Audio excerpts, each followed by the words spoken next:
اسرائیل نے یمن کی راجدھانی سانا پر کچھ دن پہلے ہی حملہ کر ایئرپورٹ سے لے کر شہروں تک کو دہلا دیا تھا۔ اسرائیل نے یہ کارروائی حوثی کے لڑاکوں کے خلاف ان کے ٹھکانوں کو نشانہ بنا کر کی تھی۔ تازہ حملے میں جوابی کارروائی کرتے ہوئے یمن نے اسرائیل پر اپنی میزائل داغی، جس سے امریکہ اور اسرائیل دونوں کے ایئر ڈیفنس سسٹم کو پار کر تباہی مچا دی۔ یمن کی میزائل نے 50 لاکھ لوگوں کی نیندیں اڑا کر رکھی ہیں، انہیں بنکر میں پناہ لینے کے لیے مجبور ہونا پڑا۔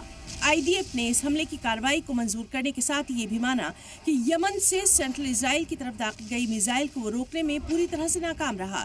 جیسے ہی میزائل کے حملے کا الارم بجا، تل ابیب اور اسرائیل کے 150 سے زیادہ شہروں اور قصبوں میں گویا ہڑکمپ مچ گیا۔ اسرائیلی فوجی ترجمان نے تصدیق کی کہ یمن سے میزائل کے لانچ ہونے کے بعد وسط اور جنوبی اسرائیل کے کئی علاقوں میں سائرن ایکٹیو ہو گیا۔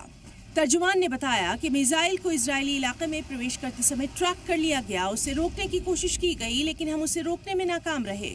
القدس اور اس کے آس پاس کے علاقوں میں زبردست دھماکوں کی آوازیں سننے کی اطلاع ملی، ساتھ ہی کہا گیا کہ یمنی میزائل قبضے والے مغربی ساحل پر رام اللہ کے مغرب میں مودین کے پاس ایک فوجی اڈے پر گری۔ حملوں کے بعد لوگوں کو پناہ لینے کے لیے بھاگتے دیکھا گیا، اس دوران 12 لوگ زخمی ہو گئے۔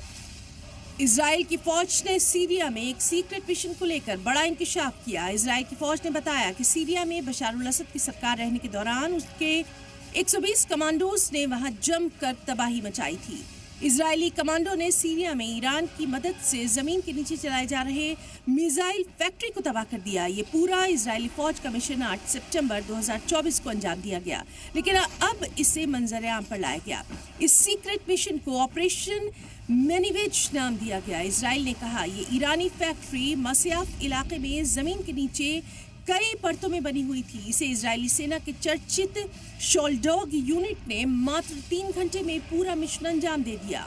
اسرائیلی فوج کی مانے تو اسرائیلی کمانڈو 200 کلومیٹر تک اندر گھسے اور سیریا کے ایئر ڈیفنس سسٹم اسے روکنے میں پوری طرح ناکام رہے۔ اس پوری مہم میں اسرائیلی فوج کو کوئی بھی نقصان نہیں پہنچا۔ اس میزائل فیکٹری کی تعمیر ایران نے سال 2017 میں شروع کی تھی۔ اس سے پہلے اسرائیل نے ایک ہوائی حملہ کر کے ایران کے راکٹ بنانے والے کارخانے کو تباہ کر دیا۔ اس کے بعد ایران نے پہاڑ کے نیچے یہ نئی فیکٹری لگائی۔ IDF نے بتایا کہ سال 2021 میں یہ ایرانی فیکٹری شروع ہو گئی تھی، جو کہ پہاڑ کے نیچے 70 سے 130 میٹر نیچے تھی۔ یہاں کی جم کر میزائل بنائی جا رہی تھیں۔ اس فیکٹری میں گھسنے کے لیے گھوڑے کی نال کے آکار کا ڈھانچہ تیار کیا گیا۔ ایک کچے مال کے لیے تھا اور دوسرا میزائلوں کو نکالنے کے لیے تھا۔ 16 کمرے تھے جس میں میزائلیں تیار کی جاتی تھی۔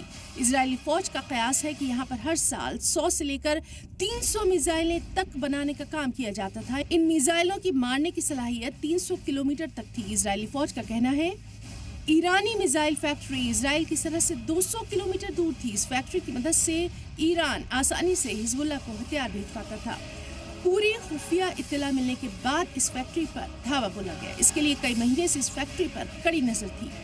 سیریا میں تازہ خانہ جنگی شروع ہونے کے بعد اسرائیل کو اس کے خلاف ایکشن لینا پڑا۔ اس کے لیے اسرائیلی ایلیٹ کمانڈوز نے 2 مہینے تک کافی ٹریننگ لی، ساتھ ہی بڑی تعداد میں بیک اپ میں بھی فوجی تعینات رہے۔ اسرائیلی فوج کے دعوے میں بتایا گیا کہ سیریا کی فوج کو کیسے چکمہ دیا گیا۔ دعوے میں کہا گیا کہ 100 کمانڈوز اور 20 میڈیکل ملازمین کی یونٹ نے CH-53 یاسور ہیوی ٹرانسپورٹ ہیلی کاپٹر کی مدد سے سیریا میں قدم رکھا۔ اس کے ساتھ اپاچی اٹیک ہیلی کاپٹر بھی چل رہے تھے۔ اس کے علاوہ 21 فائٹر جیٹ، 5 ڈرون، 14 نگرانی طیارے ہوا میں تھے۔ یہ پورا قافلہ سمندر کے راستے سیریا میں داخل ہوا اور اسد فوج کے رڈار انہیں پکڑ تک نہیں پائے۔ اس کے بعد ہیلی کاپٹرز نے بہت نیچی اڑان بھری تاکہ ایئر ڈیفنس سسٹم سے بچ سکے۔ وہیں اسرائیلی فائٹر جیٹ نے سیریا کی سینا کا دھیان بھٹکایا اور اس طرح یہ مہم کامیاب رہی۔ بیورو رپورٹ، سلام TV۔